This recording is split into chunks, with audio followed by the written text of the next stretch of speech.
সুপ্রিয় দর্শক আসসালামু আলাইকুম। তো আপনারা দেখতে পাচ্ছেন আজকে কিন্তু আমরা চলে আসছি আমাদের ঘাসের জমিটা। তো মূলত এই জমিটা কিন্তু আমাদের অর্ধেক আর কি আমরা নিড়ানি কাজটা করছিলাম। তো পরবর্তীতে সেটা আমরা করতে পারিনি। তো না করার কারণটা হচ্ছে আমরা যেদিন থেকে আসলে আমরা নিড়ানির কাজটা ধরছিলাম, তো সেই রাত থেকে কিন্তু প্রচুর পরিমাণে বৃষ্টি হয়েছিল। তো বৃষ্টি হওয়ার কারণে কিন্তু আমাদের এই নিড়ানি কাজটা করতে পারিনি। তো তারপরেও কিন্তু আরও কয়েকদিন আমরা গ্যাপ দিয়েছি। তো গ্যাপ দেওয়ার কারণটা হচ্ছে আমাদের কিন্তু নানান এগুলো কাজের চাপ একটা আসছিল। তো সেই কাজের চাপের ফাঁকে কিন্তু আজকে আমরা আসছি। তো এই ঘাসের জমিটা কারণ আমাদের নিড়ানিটা দিতে হবে, কারণ যেদিকে আমরা নিড়ানিটা দিয়েছি তো সেদিকে ঘাসগুলো কিন্তু অনেক বড় হয়ে গেছে, আর যেদিকে আসলে নিড়ানি কাজটা দেওয়া হয়নি তো সেই ঘাসগুলো একটু ছোটো আর কি আছে। তো সেই ঘাসটা আসলে আমরা আজকে সম্পূর্ণ করার চেষ্টা করবো ইনশাল্লাহ। তো সেই নিয়ত নিয়ে আর কি আসছি আমরা।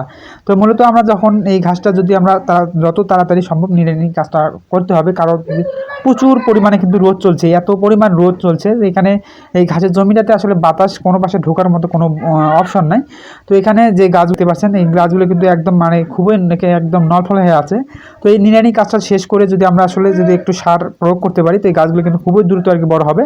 তো প্রচণ্ড গরম, মানে এখানে থাকাটা খুবই মুশকিল হয়ে যাচ্ছে, কারণ এত পরিমাণ গরম চলছে তা আমার শরীর কিন্তু একদম ভিজে যাওয়ার মতো হয়ে গেছে ঘেমে।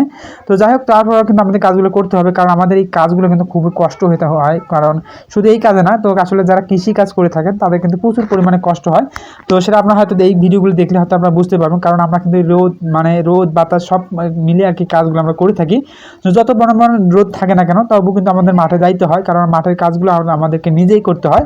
তো এই কারণে আসলে আমরা এই রোদ বাতাস ঝড় বাতাস এগুলোকে আসলে আমরা ডর করি না, কারণ যেহেতু এগুলো আমাদের জীবন নির্ভর করতে হয়, আমাদের পরিশ্রম করে যেতে হবে, কারণ পরিশ্রম ছাড়া কিন্তু আমাদের আসলে কিছু করা সম্ভব না। এই কারণে আসলে আমাদের যে যে কোনো আসলে পরিস্থিতি আসে না কেন তো সেই পরিস্থিতির সাথে কিন্তু আমাদের মোকাবেলা করতে হয়, কারণ এইগুলো আমাদের করতে করতে আসলে এখন আমরা অভ্যস্ত হয়ে গেছি। তো অভ্যস্ত থাকার পরে কিন্তু আসলে মাঝে মাঝে কখনো আসলে শরীর কুলে না, তো আসলে খুবই আর কি অবস্থা খুবই খারাপ হয়ে যায়। তো আজকেও কিন্তু মানে এত পরিমাণ গরমটা চলছে আজকে, তো আজকে রোদ এত পরিমাণ, তো আসলে এরকমটা আসলে চৈত মাস শেষ, চৈত মাসে তো এবার কোনো ঠান্ডা আমরা মানে গরম পাইনি। তো এটা কিন্তু বৈশাখ মাসে একটু কিছু কয়েকদিন থেকে আর কি এত পরিমাণ রোদ যাচ্ছে, তো আসলে বলে আসলে বোঝাইতে পারবো না। তো যাই হোক আমাদের কিন্তু এই গাছ যেগুলো আসলে আমরা নিড়ানি যেটা করছি, অর্থাৎ জমিটা যেটা আমরা নিড়ানি কাজ কিন্তু শেষ হয়ে গেছে। তো আমাদের এখন যে পালা সেটা হচ্ছে আমাদের যে ঘাস যেগুলো আছে এখানে যেগুলো আসলে আমরা নিড়ে জড়াই করছিলাম, তো সেগুলো আসলে আমরা একটা ফেলাই দেবো, কারণ আমাদের ঘাসের জমিটা আমাদের ঝকঝকে রাখতে হবে, কারণ যেহেতু যে কোনো সময় কিন্তু আবার বৃষ্টি হতে পারে, মানে এইরকমটা অবস্থায় আর কি আছে এই রোদ এই বৃষ্টি। তো যাই হোক আমাদের যেহেতু আমাদের এই ঘাসগুলো আমাদের কিন্তু পরিষ্কার করা শেষ, তো এইগুলোতে আমরা কালকে নেক্সট টাইমে যে সার যেভাবে প্রয়োগ করবো আমরা, তো সেটা আপনাদের দেখার চেষ্টা করব। তো তার আগে আপনারা দেখতে পাচ্ছেন এখানে আমাদের কিন্তু বাঙ্গি যে গাছগুলো আছে, তো সেই গাছের ডাল কিন্তু কিছু আমাদের নতুন এই ঘাসের যে জমিটা আছে সেদিকে কিন্তু আমরা একটু মেলাই দিয়েছি, কারণ যেহেতু আমাদের এই জায়গাটা একটু ফাঁকাই থাকবে, তো এই কারণে আসলে একটা মেলাই দিয়েছি। তো যাই হোক আমাদের এখন কাজ কিন্তু শেষ, এখন আমরা বাড়িতে যাব বাড়িতে, কারণ আমাদের খামারের এখনও পরিস্থিতি কী রকম আমি আসলে জানি না, কারণ যাওয়া হয়নি।